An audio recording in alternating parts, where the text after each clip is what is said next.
Olá pessoal, aqui é Vera Carvalho do canal Ler e Crescer. Vamos dar continuidade à leitura do livro do Mário Sérgio Cortella, Qual é a Tua Obra? Nós continuamos no capítulo Liderança e hoje o trecho que nós vamos ler se intitula A Renovação pelo Outro.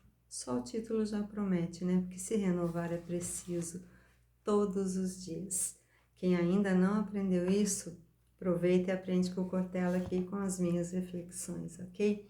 Você pode começar a assistir daqui, mas seria interessante você voltar lá no primeiro vídeo, porque se trata de uma obra, então ele não é uma história para ter continuidade, mas é muito importante que você entenda o contexto dos capítulos que vão surgindo, tá bom? Tem sim uma significação muito importante, tá? Na primeira oportunidade, volta lá e assiste desde o começo para você ter na íntegra essa obra maravilhosa. Aproveita e curte aí o meu vídeo, compartilha com quem você sabe que gosta de uma boa leitura e segue aí o meu canal, tá? Que são procedimentos muito importantes aqui no YouTube, ok? Vamos lá então aprender um pouquinho com o Cortella? Vamos lá. Busque satisfazer a obra, a equipe, mas não fique satisfeito. A satisfação paralisa, adormece, entorpece. Vamos entender? O líder é aquele que obtém satisfação procurando satisfazer a obra e os outros. Cuidado com gente que acha que tudo está do jeito que poderia ser. Sempre dá mais, né? Gente assim não avança. É gente que, como apontamos, não tem dúvida. Nós temos um grande temor, no Brasil especialmente, em relação à ideia de dúvida, por uma deformação que em parte teve origem na escola. Eu sou cria da escola, vamos ver o que ele vai dizer aqui. O professor ou a professora terminava a aula e dizia assim, geralmente em tom ameaçador: alguma dúvida? Para ninguém falar que tem, né, gente? E ninguém se manifestava. Eu não posso negar, o Cortella tá certo. A maioria das aulas era assim mesmo. Muitas vezes os alunos não se manifestam porque eles têm vergonha, medo de sofrer bullying, ser chamado de burro pelos colegas, porque isso acontece muito, infelizmente, ou ainda porque ele não quer, né, demonstrar que ele não estava prestando atenção ou que ele não tem inteligência suficiente para aprender.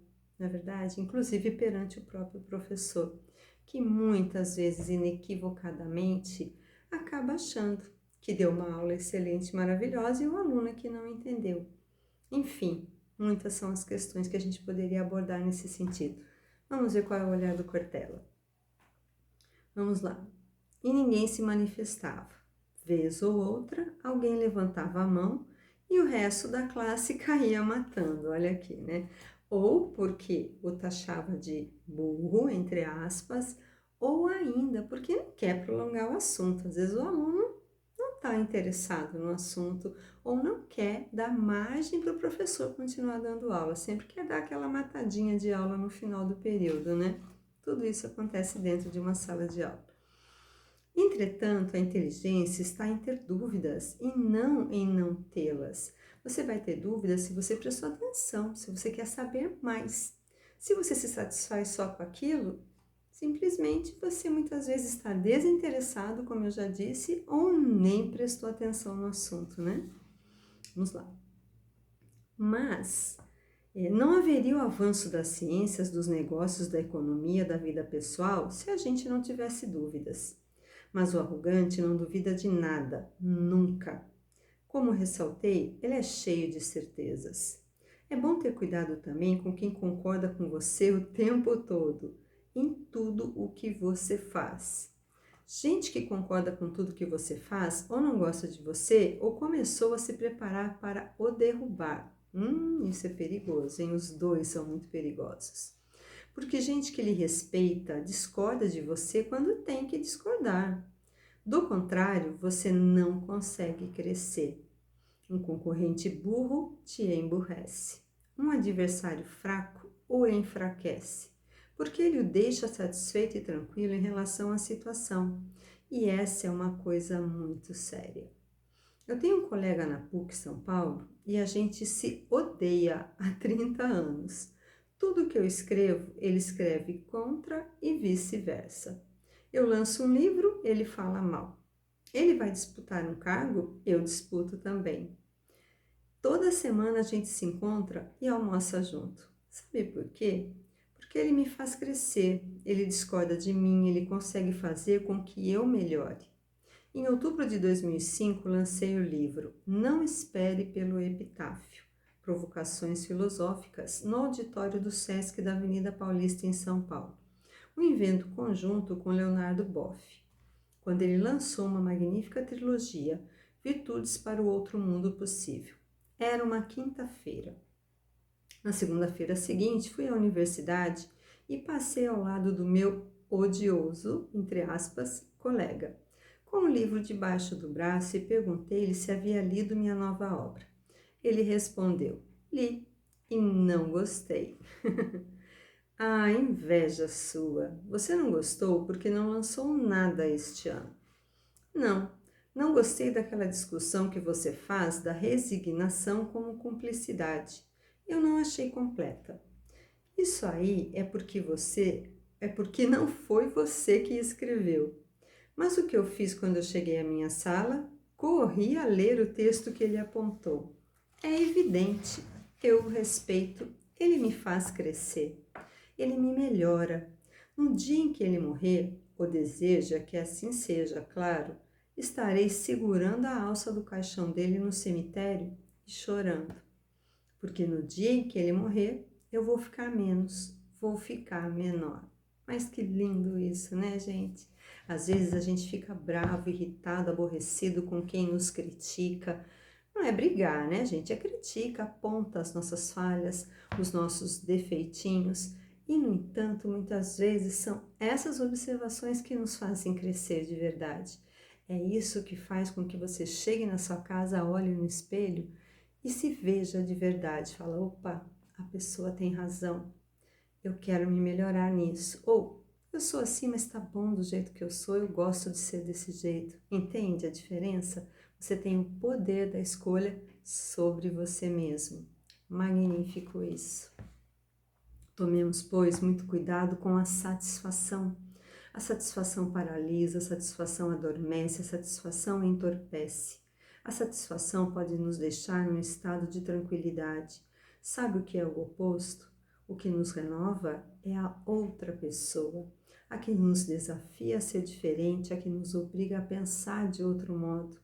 Cuidado com gente que concorda com tudo que você faz. Gente assim, olha, não está repetindo tudo isso, que é muito importante. Não gosta de você, começou a se preparar para lhe derrubar, lhe despreza, não se importa com você, todas as alternativas acima. Olha só, parece provinha de vestibular. Pois é, acho que todas, né, gente? Porque quando você tem verdadeira consideração com a outra pessoa, você a corrige, discorda dela. Afinal de contas, nenhum de nós é imune ao erro. Só se constrói futuro quando a gente é capaz, inclusive, de arriscar. O pior risco para construir futuro para quem tem sucesso é se achar invulnerável. Já vi dezenas de empresas quebrarem por se acharem invulneráveis. Acharam que já haviam atingido um nível tal que dali em diante era só sossegar. Decaída, né? Fracasso à vista, né, pessoal? O sucesso precisa ser sucedido. O sucesso precisa ter sucessão. Um sucesso que se satisfaz é um sucesso que paralisa. Excelência não é um lugar aonde você chega. Excelência é um horizonte sem fim, né? No dia em que você achar que chegou à excelência, você sossega e aí você dança. Num mundo que muda velozmente, você passa do primeiro lugar a desclassificado do jogo em menos de um ano. Em todas as áreas, gente, Cortella se reporta à empresa, a empresário, mas em todas as áreas. Isso daqui é uma grande metáfora da vida, a gente já falou sobre isso em outros vídeos, né? Se encaixa em qualquer situação, até na vida pessoal, familiar. Pensa aí que você vai chegar a essa conclusão. Isso não é para nos deixar em estado de tensão, mas em estado de atenção. Diferente, né? Ou seja, não descuidar e não achar que se é invulnerável. Só será possível construir futuro e buscar excelência se formos capazes de conviver dentro da igualdade, com a diferença das atividades que cada um faz. Num mundo que muda velozmente, uma empresa só se fortalece se estabelecer condições de sinergia. Sinergia significa forçar junto. E nesse sentido, fazer forçar junto obriga a olhar o outro como outro e não como estranho. Num mundo que muda com velocidade, se eu não olhar o outro como fonte de conhecimento para mim, independentemente de onde ele veio, de como ele faz, do modo como ele atua, eu perco uma grande chance de renovação. O outro me renova, nós nos renovamos. Bora aí se renovar? Começa hoje com pequenas atitudes. Renovação diária, um dia de cada vez.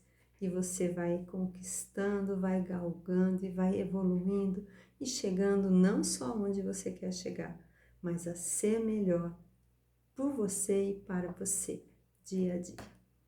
Até o próximo capítulo. Fiquem com Deus. Um grande abraço.